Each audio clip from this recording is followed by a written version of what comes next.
Olá, pessoal. Bem-vindos ao podcast Clínica 360. Aqui a gente apresenta evidências que impactam a nossa prática clínica, com um episódio por semana. Para não perder nenhuma atualização, se inscreva no canal do lugar onde você está ouvindo esse podcast. Eu sou Luciano, médico de família, especialista em saúde digital, trabalho atendendo presencial e à distância, também com apoio acadêmico ao programa Mais Médicos.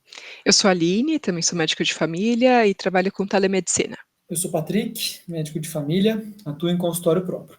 Antes da gente começar, só é importante lembrar que as opiniões e tudo que a gente falar aqui não representa as instituições onde a gente trabalha, mas sim apenas o nosso ponto de vista individual, como médicos e avaliadores dos artigos. Além disso, as descrições e referências do que a gente falar vai estar na descrição do YouTube ou do Spotify, onde quer que você esteja ouvindo esse podcast aqui. Hoje, o Luciano vai falar do impacto da vacina de herpes zoster na população idosa. A Aline vai falar a quebra de tempo sedentário parado impacta no controle glicêmico das pessoas. E eu queria trazer um pouquinho aqui um artigo sobre as atuais intervenções para TDAH. Tá? Esse artigo foi publicado ano passado, 2023, no Journal of European Psychiatry, né? no Jornal de Psiquiatria Europeia.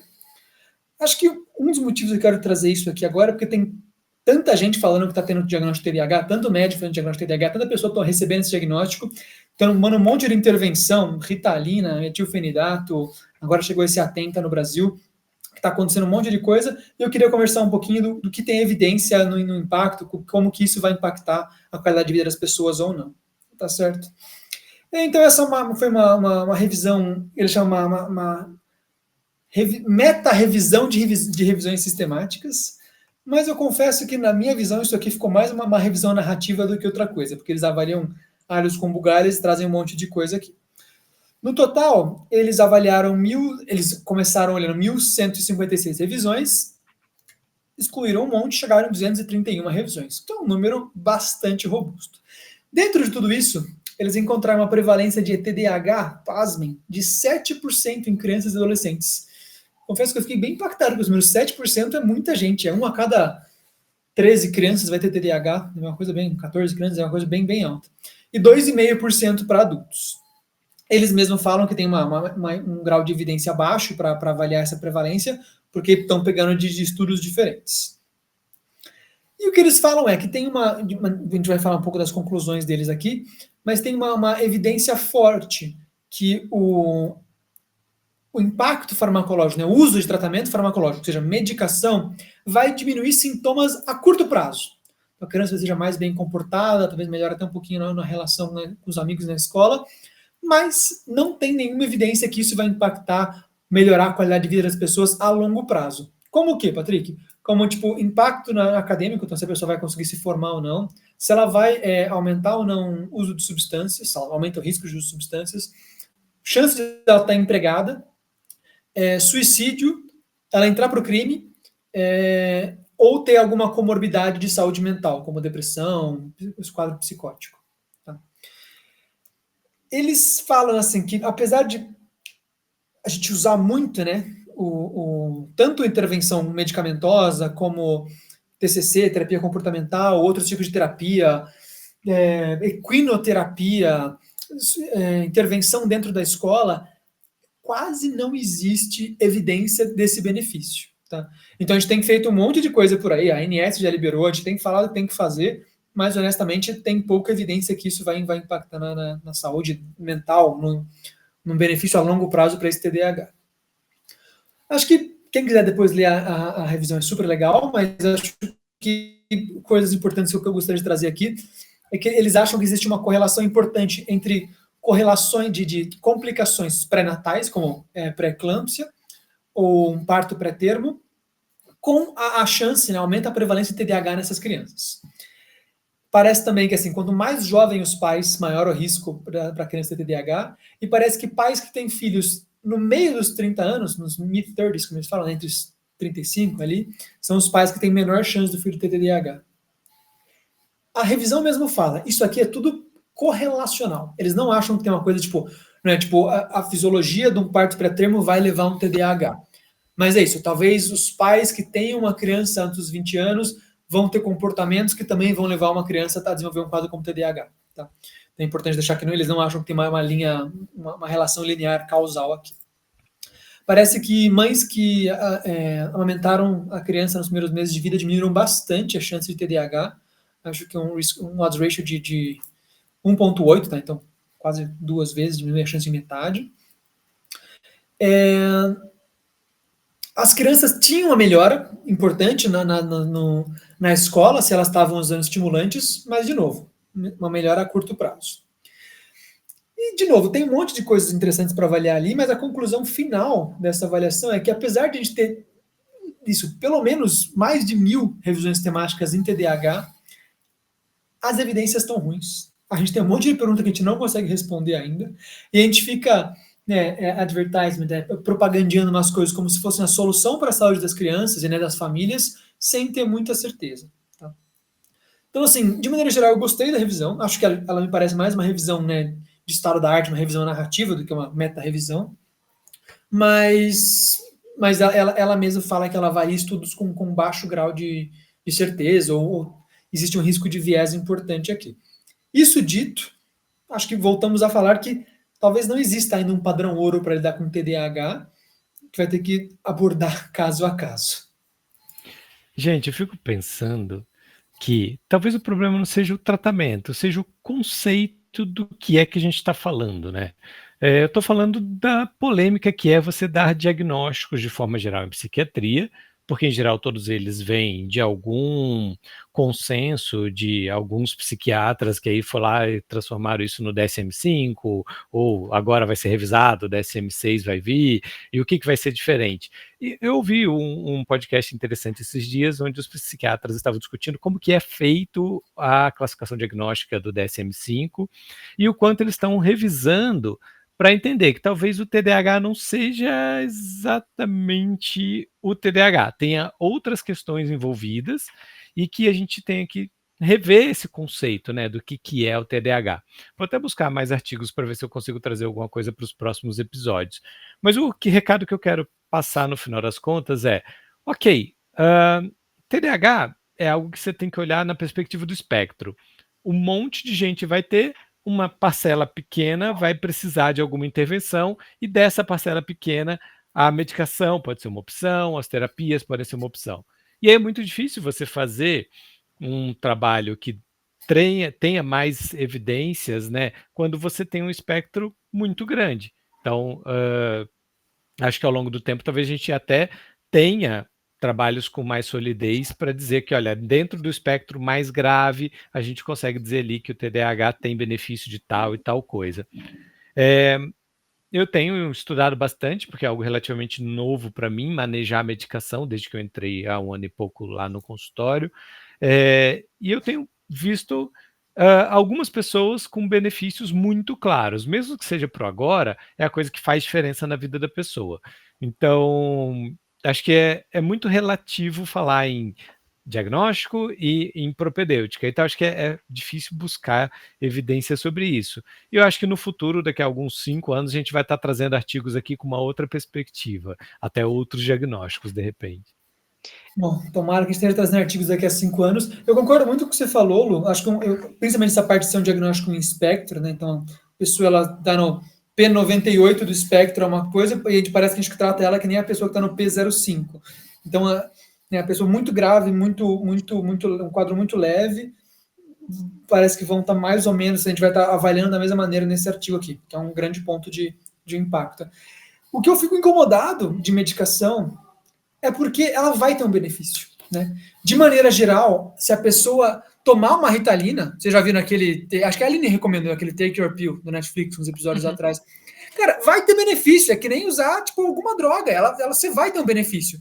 E, tipo, isso, se você é uma pessoa que já tinha dificuldade com concentração, com mais preguiça, todo mundo vai ter um benefício. Quem é super ligado, quem é pouco ligado, vai ter um benefício. As pessoas usavam essa medicação para estudar mais para o vestibular, né? E o SAT nos Estados Unidos. Então, cara, eu acho que usar a medicação e falar, pô, ela melhora, e isso é uma evidência de que a gente tem que usar, é um problema, porque ela vai melhorar. independente se você tem o problema ou não. Então, na prática, todo mundo vai ter um benefício a curto prazo da medicação. Se a gente usar aqui, a gente vai conseguir ler, ao invés de falar 3 artigos por episódio, vai falar 6. Então, mas não é esse o caminho, né?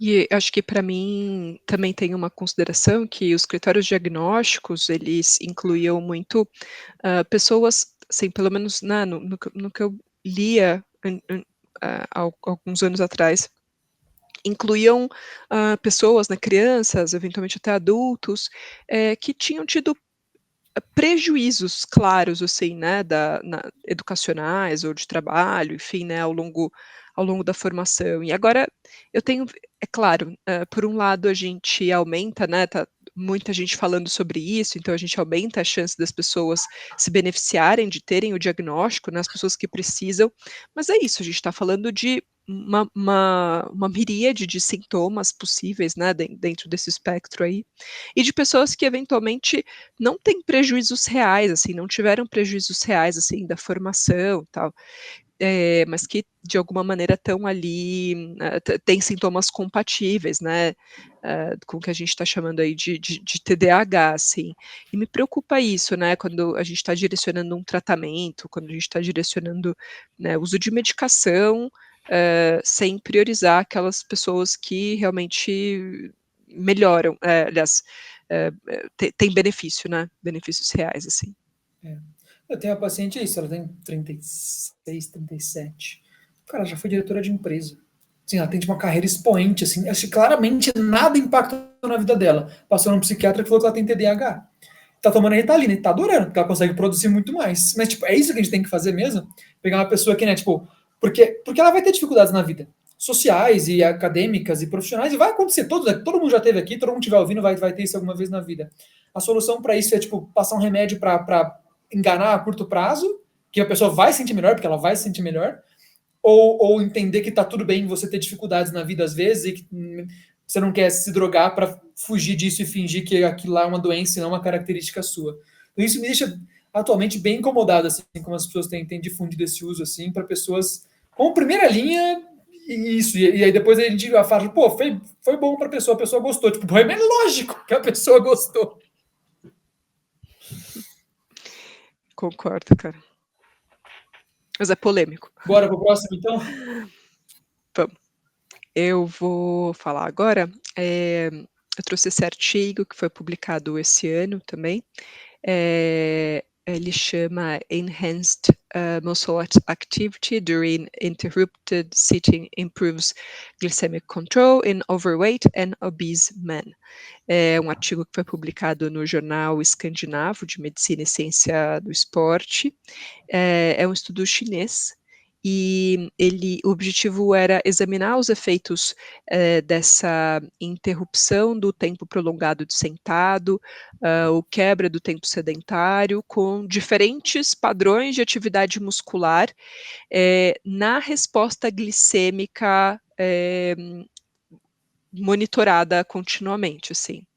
Então, eles fizeram esse estudo randomizado, cruzado com 4 braços.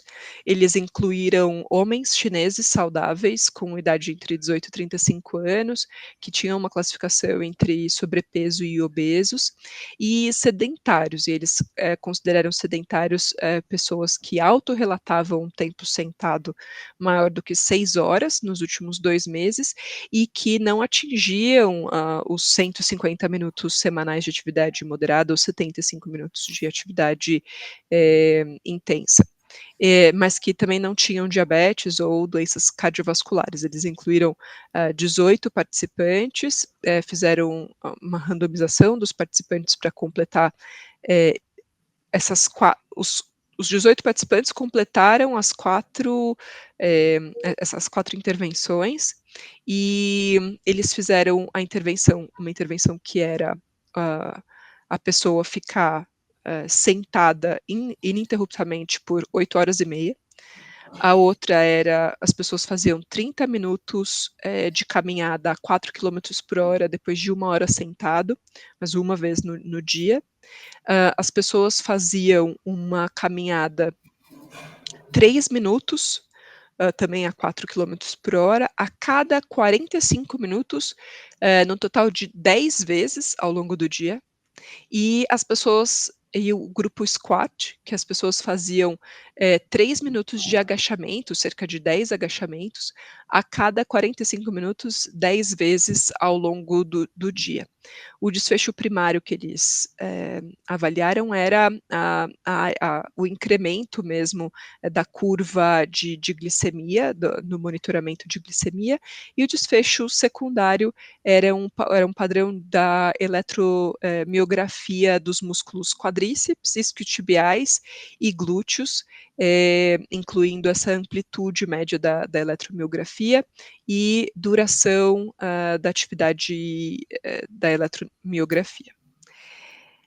O que eles compararam aqui, né, acharam, é que comparando o grupo SIT, né, o grupo que ficou sentado 8 horas e meia, com os outros, o pico de glicose foi menor em todas as outras atividades, na Run, né, que eles faziam uns 30 minutos, na Walk, que eles andavam 3 minutos 10 vezes por dia, e na Squat. A Walk e a Squat, então os 3 minutos 10 vezes por dia, e o agachamento 10 vezes por dia, resultaram num pico de glicemia significativamente menor comparado a esse One, né, esses 30 minutos diários. Apenas o aumento da amplitude da eletromiografia em quadríceps e nos glúteos foi associada à redução da resposta glicêmica pós-prandial. O que eles concluíram é que as interrupções frequentes e curtas com caminhada ou com agachamento melhoraram efetivamente o controle glicêmico nesses homens, comparado com essa sessão única de caminhada, e esses benefícios superiores podem estar associados a um aumento da atividade muscular desses grupos de musculatura-alvo, aqueles, né, quadríceps e glúteos, durante essas transições frequentes, né, de estar sentado e levantar para andar. Esse estudo, né, faz uma sugestão de atividade física, que é uma coisa que cabe bastante, né, no dia a dia, no nosso dia a dia, que a gente, né, que médicos de família podem recomendar. Eu achei esse um estudo bem interessante, assim. E aí as duas recomendações ou a caminhada de 4 minutos 10 vezes ao dia, ou agachamentos 10 vezes ao dia também. Eu já tinha, exatamente, eu já tinha feito uma recomendação, um outro artigo aqui, que falava, né, sobre essa orientação da quebra do tempo sedentário. Isso é um conceito, né, acho que corrobora com que esse estudo traduz, que ao invés da gente ter, né, um período no dia com atividade física, o ideal é que a gente passe o dia inteiro né, se movimentando mais. Parece que isso tem uma resposta, né, de reduzir o pico de glicemia mais interessante. 10 vezes por dia parece bastante coisa, mas se você pensar que a pessoa tem que se movimentar 5 minutos a cada praticamente 1 hora, não parece tão absurdo, né? Exatamente. Tipo, super possível, assim, né? É que a gente tá tão acostumado a esses períodos longos sentado, né? Que daí a gente pensa, não, é levantar e fazer 10 agachamentos, que, tipo, é muito simples. Já parece que, enfim, não cabe, né? Mas cabe super, né? Vai gastar menos de 1 minuto, literalmente. Muito Eles legal. contabilizam aqui 3 minutos, mas parece que fez bastante sentido essa intervenção. Eu achei interessante. Muito Boa. bom. Próximo, então? Manda lá. Vamos ao próximo. Eu trouxe aqui um artigo que, inclusive, foi feito por publicação brasileira, né, por pesquisadores aqui do Brasil, de algumas faculdades, e o objetivo desse artigo responder uma dúvida que eu tenho, que é algumas pessoas que vêm me procurando para saber se vale a pena vacinar sobre varicela zoster, né? Sobre evitar o herpes zoster, no final das contas. E num primeiro momento eu achava que era a mesma vacina de varicela comum da criança. E aí quando me deparei com a informação de, pera, não é a mesma? Falei, ok, então eu preciso estudar um pouco mais. E o objetivo desse artigo é justamente avaliar a eficácia e segurança da vacina que é utilizada para prevenção do herpes zoster em adultos. São 2 tipos de vacina diferentes, mas não é a vacina de criança. Foi uma revisão feita e publicada no Cochrane, com ensaios clínicos randomizados ao total de 26 estudos e 90 mil pessoas. E a questão é que o herpes zoster pode piorar muito a qualidade de vida das pessoas e tem evidências aí de que está com uma incidência crescente. Essa incidência é crescente na população geral, mas maior ainda em idosos. Então, a população dos idosos é a população mais vulnerável a dores, a ter os problemas de infecção, as dores recorrentes e toda a limitação de funcionalidade envolvida nessa história. Foram avaliados ensaios clínicos com os 2 tipos de vacina atuais que existem. Elas são diferentes e mais potentes do que a vacina de varicela comum, como eu já falei, inclusive são mais caras, que aí entra um complicador, né, do quanto acessível elas serão. Se você for fazer hoje aqui no Brasil, ela só tem na rede particular e o preço não é barato. Existe até um projeto de lei tramitando para que ela entre como uma das vacinas do calendário público, e parece que tem bastante evidência de outras fontes, inclusive, e torna essa questão quase inquestionável da perspectiva científica, porém da perspectiva financeira, que é o grande problema, né? Então a gente tem hoje uma certeza muito grande de que vale a pena utilizar a vacina para essa população, não importa qual das duas, tanto a que é dose única quanto que é a de 2 doses, e os resultados foram muito positivos para a diminuição dos problemas relacionados à qualidade de vida que a herpes zoster traz. A herpes zoster ela ocorre por uma reativação do vírus da varicela. Só que a imunidade, a formação da imunidade é diferente, por isso que essas 2 vacinas são diferentes. Elas têm compostos diferentes que atuam em lugares diferentes do que o vírus da varicela comum. Então, evita essa reativação em boa parte dos casos.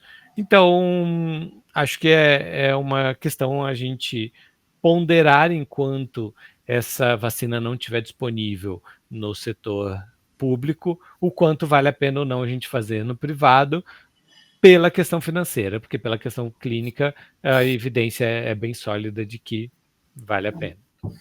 Fiz uma pesquisa rápida aqui, uma coisa que eu não tinha noção assim, da prevalência disso. O dado é europeu, mas 1% da população acima de 65 anos vai ter herpes zoster, e parece que isso vai aumentando com a idade. Então, assim, pô, realmente é uma coisa que 1% parece besteira, mas é muita coisa. Vale pensar mesmo assim, se a pessoa, quanto que a pessoa tem que gastar com isso. Sabe quanto está o preço da vacina agora, Lu? Não, ainda não pesquisei.